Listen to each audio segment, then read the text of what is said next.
నరక చతుర్దశి పండుగ రోజు సూర్యోదయానికి ముందే నిద్రలేచి అభ్యంగన స్నానం ఆచరించాలి.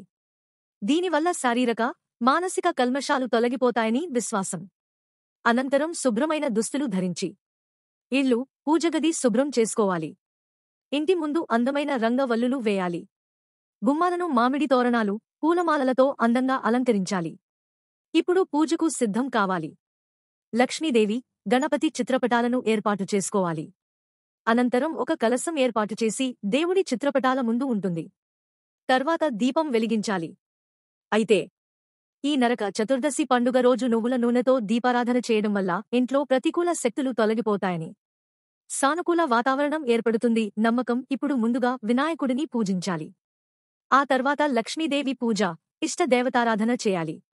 అలాగే నరక చతుర్దశి రోజు సత్యభామ సమేత శ్రీకృష్ణుడిని పూజించడం కూడా ఆనవాయితీ. మరో ముఖ్యమైన విషయం ఏమిటంటే